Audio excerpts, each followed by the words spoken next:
আজ আমরা এমন এক মহাযুদ্ধের দ্বারপ্রান্তে দাঁড়িয়ে আছি যা হয়তো মানব ইতিহাসের সবচেয়ে ভয়ানক অধ্যায় হতে চলেছে। মানবজাতি আজ সেই আগ্নেয়গিরির কিনারায় দাঁড়িয়ে আছে যা ফুঁসে ওঠার অপেক্ষায়। একদিকে ইরান, যা মধ্যপ্রাচ্যের একমাত্র সত্যিকারের সামরিক দানব, এবং অন্যদিকে ইসরায়েল, টেকনোলজির চূড়ায় থাকায় এক অত্যাধুনিক সামরিক শক্তি। আর তাই নির্দ্বিধায় বলা যায়, তাদের গর্জন যদি একবার শুরু হয় তাহলে পুরো বিশ্ব কেঁপে উঠবে। এই যুদ্ধ একবার শুরু হলে ফলাফল হবে ভয়াবহ, রক্তাক্ত এবং ধ্বংসাত্মক। এই মুহূর্তে প্রশ্ন একটাই, কোন দানব জেগে উঠবে? ইরান, যে তার বিশাল সামরিক শক্তি এবং ব্যালিস্টিক মিসাইল ক্ষমতা, সেই সাথে গোপন সামরিক ঘাঁটি নিয়ে প্রস্তুত, নাকি ইসরায়েল, যে প্রযুক্তি এবং পারমাণবিক শক্তির মিশ্রণে এক অপ্রতিরোধ্য দানবে পরিণত হয়েছে?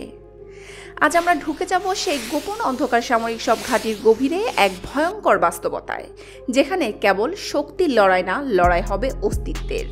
এই যুদ্ধ শুধু মধ্যপ্রাচ্য না, বরং পুরো বিশ্বকে এক ধ্বংসাত্মক নরকে ঠেলে দিতে পারে। তো প্রস্তুত হন রোমহর্ষক সব অজানা ঘাঁটির বিশ্লেষণের জন্য।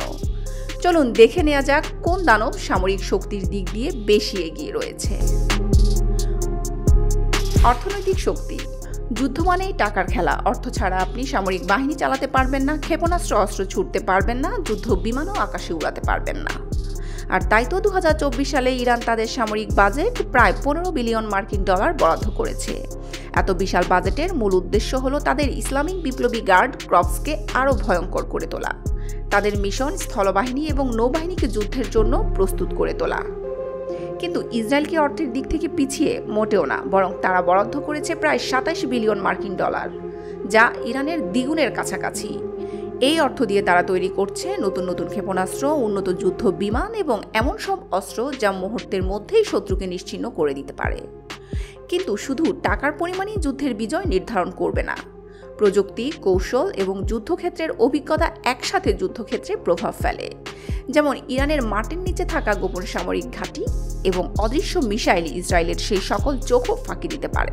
ইরানের কোন দানব কখন জেগে উঠবে তা বলা যাচ্ছে না। সেনাবাহিনী। আপনি জানলে অবাক হবেন, ইরানের সবচেয়ে বড় শক্তি তাদের সেনাবাহিনী। তাদের আছে 6,10,000 অ্যাক্টিভ মিলিটারি পার্সন, এর মধ্যে 3,50,000 জন রিজার্ভ সেনা রয়েছে, যারা যে কোনো মুহূর্তে যুদ্ধক্ষেত্রে নামতে প্রস্তুত। ইরানের সেনাবাহিনী সিরিয়া এবং ইয়েমেনের মতো যুদ্ধে ইতিমধ্যে অভিজ্ঞ হয়ে উঠেছে। অন্যদিকে ইসরায়েলের সেনাবাহিনীর সংখ্যা ছোট হলেও তাদের প্রযুক্তিগত দক্ষতা অপ্রতিরোধ্য। তাদের সক্রিয় সেনাবাহিনী 1,69,500 সদস্য নিয়ে গঠিত, কিন্তু রিজার্ভ বাহিনী 4,65,000, যারা যে কোনো মুহূর্তে যুদ্ধে মাঠে নামার জন্য প্রস্তুত। তাই বলাই যায়, এখানে ইরানের সেনারা সংখ্যার দিক থেকে ইসরায়েল থেকে কিছুটা এগিয়ে। স্থলবাহিনী। ইরানের স্থলবাহিনী হলো এক প্রাচীন দৈত্যের মতো ভয়ঙ্কর এবং সংখ্যায় বিপুল। তাদের হাতে আছে 10,000 যুদ্ধ ট্যাঙ্ক T-72 এবং কারার ট্যাঙ্কগুলো, যা গর্জন করে আগ্নেয়গিরির মতো, যুদ্ধক্ষেত্রে ধ্বংস ছড়ায়, যা অনেকটা রাশিয়ান T-90 এর মতোই মারাত্মক। এছাড়াও আছে 7,000 আর্টিলারি সিস্টেম, যা দূর থেকে ধ্বংসাত্মক আঘাত হানতে সক্ষম। কিন্তু ইসরায়েল কি পারবে এই দৈত্যের সামনে দাঁড়াতে? হ্যাঁ, পারবে, কারণ ইসরায়েলের হাতে আছে মেরকাভা 4 ট্যাঙ্ক, বিশ্বের অন্যতম সেরা যুদ্ধ ট্যাঙ্ক। যদিও তারা মাত্র 400 ট্যাঙ্ক নিয়েই মাঠে নামবে, কিন্তু এগুলো কোনো সাধারণ ট্যাঙ্ক নয়।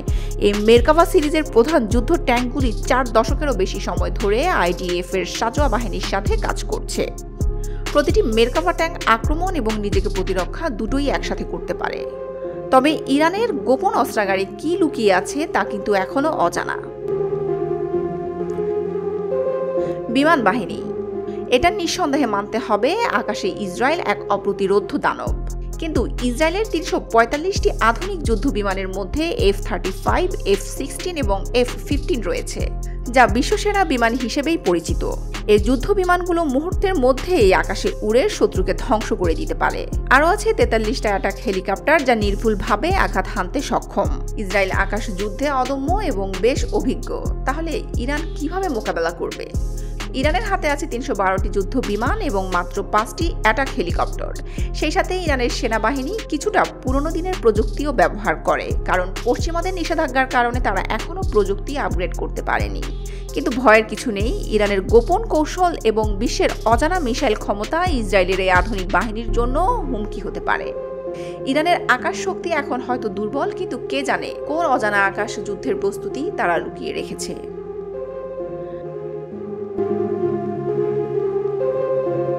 নৌবাহিনী। আকাশ শক্তিতে পিছিয়ে থাকলেও ইরান কিন্তু নৌবাহিনীর শক্তিতে বেশ এগিয়ে। ইরানের নৌবাহিনী সমুদ্রের সিংহের মতো। তাদের 17টা সাবমেরিন, 68টা পেট্রোল বোট এবং 10টা মাইন ওয়ারফেয়ার জাহাজ পারস্য উপসাগর থেকে ভারত মহাসাগর পর্যন্ত ইরানের শক্তিকে ছড়িয়ে দিচ্ছে। তারা প্রায় সমুদ্রপথে ভয়ঙ্কর আক্রমণ এবং তেলের ট্যাঙ্কার আটকানোর মাধ্যমে বৈশ্বিক অর্থনীতির উপর প্রভাব ফেলে। এছাড়াও তাদের সাবমেরিনগুলো গভীর সমুদ্র থেকে শত্রুদের প্রতি অদৃশ্য আক্রমণ চালায়। তবে ইসরায়েলের নৌবাহিনী কম শক্তিশালী হলেও তাদের ক্ষমতা এবং গোপন অপারেশন অত্যন্ত ভয়ঙ্কর। 5টা অত্যাধুনিক সাবমেরিন, 49টা পেট্রোল বোটের সাহায্যে তারা সমগ্র সমুদ্র চষে বেড়ায়। কিন্তু ইরানের সমুদ্রের নিচে লুকিয়ে থাকা গোপন শক্তি কতটা ভয়ঙ্কর সেটা কিন্তু কেউ জানে না।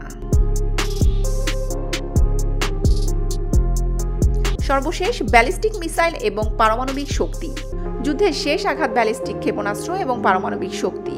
এখানে ইরানের হাতে আছে সেজিল এবং খোরামশাহের মিসাইল, যা 2000 কিলোমিটার দূর থেকেও আঘাত হানতে পারে। এছাড়াও ইরান সম্প্রতি ফাতাহ হাইপারসোনিক ব্যালিস্টিক মিসাইল তৈরি করেছে, যা বিশ্বের যে কোনো জায়গায় দ্রুত গতিতে আঘাত হানতে পারে। কিন্তু পারমাণবিক শক্তি কি ইরানের আছে? এর উত্তর দেওয়া কঠিন, কারণ অনেকে মনে করছেন ইরানের দখলে আছে পারমাণবিক শক্তি, কিন্তু সেটা এখনো অজানা। এর মূল কারণ আমেরিকা এখন পর্যন্ত ইরানে সরাসরি হামলা চালায়নি। কে জানে, ইরান হয়তো পারমাণবিক অস্ত্র তৈরি করে ফেলেছে, কিন্তু সেটা এখনো নিশ্চিত নন।